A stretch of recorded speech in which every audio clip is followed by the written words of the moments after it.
بسم اللہ الرحمن الرحیم۔ عبادت کی برکت کا واقعہ بیان کیا جاتا ہے کہ پرانے وقتوں میں ایک شخص نے ایک غلام خریدا۔ غلام نے مالک سے کہا کہ اے آقا، میں آپ سے 3 شرطیں چاہتا ہوں۔ پہلی شرط یہ ہے کہ جب نماز کا وقت آ جائے تو مجھے نماز سے نہ روکیں گے۔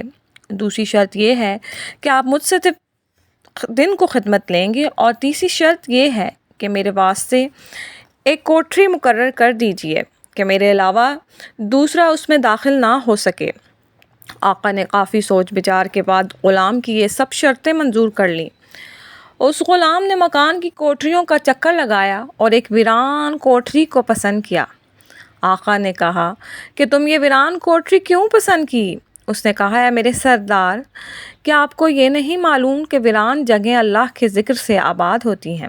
چنانچہ وہ غلام رات کو اس کوٹری میں رہنے لگا۔ اتفاقاً اس کے آقا نے ایک رات ایک مجلس منعقد کی، پر جب آدھی رات ہوئی اور اس کے دوست احباب چلے گئے تو مالک اٹھا اور گھر کا چکر لگانے لگا۔ جب غلام حجرے کی چھت پر پہنچا تو کیا دیکھتا ہے کہ اس میں نور کی ایک قندیل نکل رہی ہے جو اوپر سے نیچے کو لٹکی ہوئی ہے، اور وہ غلام سجدے میں اپنے رب سے دعا کر رہا ہے۔ اور جب سردار نے کان لگا کر سننا چاہا تو وہ کہہ رہا تھا کہ اے میرے رب، تو نے دن میں مالک کی خدمت میرے ذمے واجب کر دی ہے۔ اگر میرے ذمے یہ خدمت نہ ہوتی تو رات دن میں تیری ہی خدمت میں مشغول رہتا۔ مالک طلوع صبح تک اس منظر کا نظارہ کرتا رہا۔ اس کے بعد وہ قندیل آسمان پر چلی گئی اور چھت بند ہو گئی۔ مالک نے اپنی بیوی سے یہ واقعہ بیان کیا۔ جب دوسری رات آئی تو مالک اور اس کی بیوی حجرے کی چھت پر پہنچے تو دیکھا کہ قندیل لٹکی ہوئی ہے اور غلام سجدے میں سر رکھ کر مناجات میں مشغول ہے۔ اگلے دن میاں بیوی نے غلام کو بلایا اور اسے کہا کہ تو اللہ کے واسطے آزاد ہے تاکہ تو اس ذات پاک کی عبادت کر سکے کہ جس سے تو معذرت کرتا تھا۔